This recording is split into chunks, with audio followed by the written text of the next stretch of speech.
Just joining us in the studio, Prosecutor Wendy Patrick. Wendy, thank you so much for joining us. We're surprised there's no criminal charges being put forward. We were led to believe from Mr. Comey all the way to the very end. We were, sold this thing, and he laid out a very good case, and then no criminal prosecution, or at least the recommendation of it. What are your thoughts? Well, I'll tell you what, having been in front of judges for 20 years, they always do that. They start and you're led to believe they're going in a direction, and at the very end it goes somewhere different. Right. I also have to tell you, though, I'm never surprised when somebody that's in law enforcement actually is very honest about the fact that despite this horrific level of carelessness, negligence, recklessness, you can call it a bunch of different things, and I'm sure we will hear people calling it different standards of proof. Proof beyond a reasonable doubt is so hard, especially when you've got all circumstantial evidence and you're trying to deduce intent. What's in someone's mind? We call it mens rea. Is this all just about intent? That's the real question. Is this only about intent? Not completely, because remember, there's gross negligence standards for some of the cases, too. So here's where it gets a little more complicated. It's easier to prove intentional conduct. So when you have somebody like the FBI as an agency looking at the value of a case and is it trial worthy for a prosecutorial agency, they have to look, even if perhaps technically they believe maybe have some evidence for lesser standards of proof, not intent, which again you don't have to prove for all the things that she was looking at. They also have to take into consideration in deciding, can they in the aggregate meet that burden of proof? Very high. So you're saying you can't prosecute someone for being incompetent with the way they handle their business as Secretary of State, even though it's egregious, even though it's clearly in violation of the rules. In this circumstance, it doesn't reach the level of criminal. It doesn't, and remember, whether it reaches the level of criminal is one question, because law enforcement agencies, they have probable cause, they have different levels of proof. But when you're talking about handing it over to an agency that's going to file charges and prosecute a case, it has to be of a higher level of proof than otherwise. I harp on this point because it's so important. We listened to what the evidence that the FBI director laid out. It sounded to me like gross incompetence. In fact, I thought he even used the term gross incompetence. Could a misdemeanor charge be brought on that? No, you've or got any charge. And that's the thing. The level of intent is something that doesn't change. You can look at the kind of conduct. Why did General Petraeus plead guilty to misdemeanor? And that is what Donald Trump has already stepped out and said, and that's what the naysayers have been saying all along, is why does it seem like, if you look in the aggregate, people have been guilty under with far less conduct. It's true, and they're going to have those questions to answer, but ultimately the conclusion was well-reasoned, well-researched, and well-investigated is what they're going to come back with, given the length of time they've been doing this. There's no such thing as double jeopardy here or anything like that. I mean, they can't come back now and say, oh, well, we found something else, and now... Well, they could still indict, right? If this was just a recommendation. That's the question I have. Right.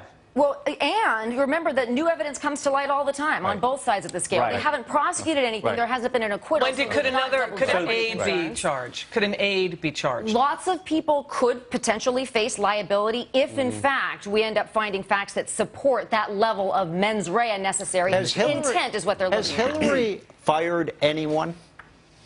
With respect to this, good question. Not to my knowledge. No, I know that some of her aides pled the Fifth and wouldn't. I mean, most of them are still with her in major parts of her cacampaign. So what about the Department of Justice, Wendy? What they get this big pile of papers from huge boxes, and they use forklifts to bring them in. That's right. And they heard the recommendation. What's the likelihood of them doing anything different other than what the FBI says? Well, a lot of them are aware of lots of facts and circumstances that we're not. So we're at a little bit of a disadvantage. Brainstorming this at the table. We've got great ideas and great thoughts, and we're basing it on precedent, which everybody does. But remember, we're also not privy to all of the details that they are. They've been doing this investigation for how many months now? We knew it was nearing its end when they interviewed Huma Abedin and then finally Mrs. Clinton herself. But they probably aren't as surprised as the rest of us are, because they know the backstory and all that went into researching. I still don't get it. General Petraeus is charged for misdemeanor recklessness, extremely reckless. Is that a different standard for the Hillary military? Clinton won't be charged? I don't get that. And there's differences. There's a difference in sharing the information. Maybe it's differences based on party? Well, I know. Well, that's the argument. That's the argument, isn't it? But the response to that argument would be they're factually so different, each case, if you really break down the level of misconduct.